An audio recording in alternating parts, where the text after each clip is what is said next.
ብዙዎቻችን ብዙ ነገር ስንል ቆይተናል። ብዙዎቻችንም ደግሞ ብዙ ነገር አውርተናል። ይሄም ማለት የሄርሜላ እውነታ ስለጠላናትና ስለወደድናት ብቻ ሳይሆን በዚህ መካከል ሄርሜላ ንጹህ እንደሆነች ተናግረናል ማለት ነው።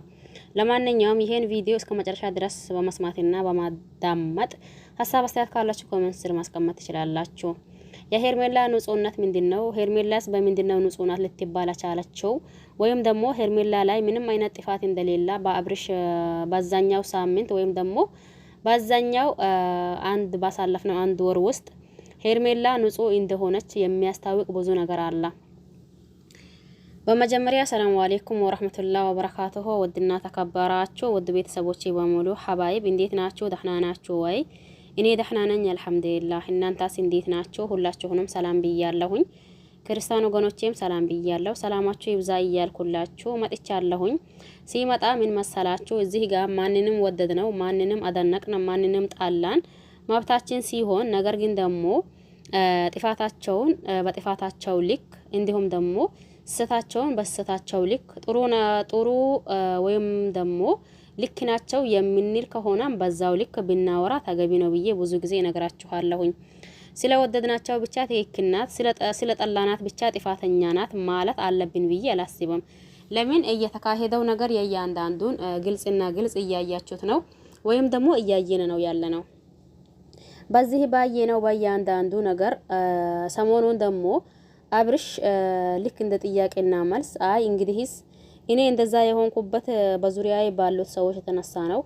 እስከዛሬ ይሄ ነገር አጋጥሞኝ አያውቅም። እንዴትስ ደግሞ አሁን በዛ ልክ ለሳምንታት አይደለም ለቀናቶች አይደለም ለወራት ያክል ራሴን ስቼ የነበረው እንዲሁም ደሞስ በምን የተነሳ ነው በእነሱ እጅ ገብቼ አንዴ እዛ አንዴ እንደዛ ሲያደርጉኝ የቆዩበት ምክንያት ምንም ሊገባኝ አልቻለም። ስለዚህ እባካችሁን በዚህ ነገር ተባበሩኝ። የሆንኩት ነገር ግልጽና ግልጽ ንገሩኝ።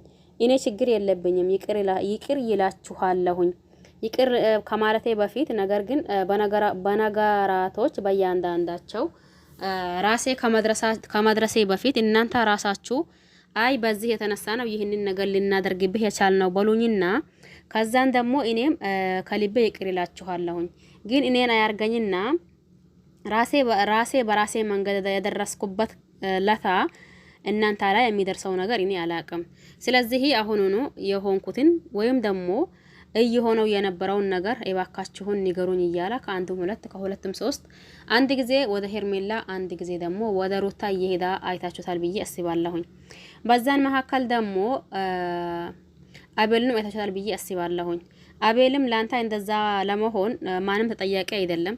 ነገር ግን ደግሞ መጠራጠር የሌለብክ ሰው ተጠርጥረሃል እዚህ ጋር እኔም ደግሞ ያንታን እውነታ ወይም ደግሞ ያንታ ህመም ምን እንደሆነ ለማወቅ ብዙ ሄጃለሁኝ። በሄድኩበት የተነሳ ነገራቶችን አንዳንድ ማስረጃ አምጥቻለሁኝ እያለ ትላንት አይታችኋል ብዬ አስባለሁኝ።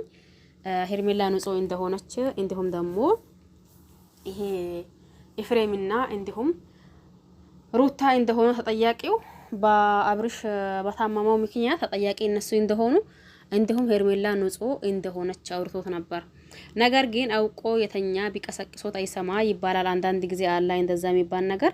ይሄንን ያልኳቸው ግልጽና ግልጽ ይገባችኋል ብዬ አስባለሁኝ። ከማንም ከምንም በላይ ቪዲዮ ማስረጃ አለ።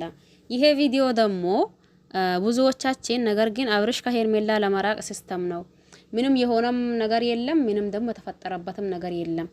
ግን ከሷ ለመራቅ ያኒ አንደኛው ዘዴ እያላ ያዘው እንጂ ይዞታል እንጂ ምንም አልሆነም እያላችሁ ነው። አንዳንዳችሁ ደግሞ አይ እንግዲህ ሄርሜላ ራሷ ጉዳይ ከሩታ ሆነ እያላችሁ ነው። አንዳንዶቻችሁ ሩታ ራሷ ጉዳይ ከሄርሜላ። እኔ በዚህ መካከል በነገራችን ላይ ከሩታም ቢሆን ችግር የለብኝም፣ ከሄርሜላም ቢሆን ችግር የለብኝም፣ ከማናቸው ጋር ቢሆን ማለት ነው። ገባችሁ አይደል?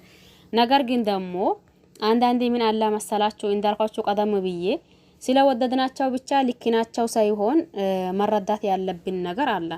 እዚህ ጋር ምን መሰላችሁ ሩታና ሄርሜላ ምንም እንትን የሚያደርጋቸው ነገር የለም። ከሩታም ቢሆን ከሄርሜላም ቢሆን ምንም እኛም ላይ የሆነ ጥያቄ የሚፈጥርብን ነገር የለም። እነሱም ላይ ደግሞ ጥያቄ የሚፈጥርባቸው ጉዳይ አለ ብዬ አላስብም። ይሄንንም ለምን ሩታን እኛ ፊት ፈትቶታል። ሄርሜላ ደግሞ እኛ ፊት ቀለበት አድርጎለታል። ስለዚህ ከሄርሜላ ቢሆን ከሩታ ቢሆን የሚለው የዛኔ የመታመማ ጊዜ ብያችኋለሁኝ። አሁንም ደግሞ ይላችኋለሁኝ። ምክንያቱም ከሩታም ቢሆን ያኔ የመጀመሪያው ሚስቱ ናት። ከሄርሜላም ቢሆን አይደንቀንም። የማይደንቀን ደግሞ ምክንያት አለ። ይሄንን ምክንያት እናንተ ታውቁታላችሁ ብዬ አስባለሁ። ስለዚህ እስቲ ለማንኛውም ይሄን አክል ካልኳችሁ ይበቃችኋል። በሌላ አዲስ ከሚመጣ ድረስ ሰላማችሁ ይብዛ። ሼር ቆዩልኝ። ለዚህ በአዲስ ከሆናችሁ ሰብስክራይብ ማድረግ አትርሱ። ነባር ቤተሰብ ከሆናችሁ ላይክ ሼር እያደረጋችሁ አበረታቱኝ። ባይ ባይ።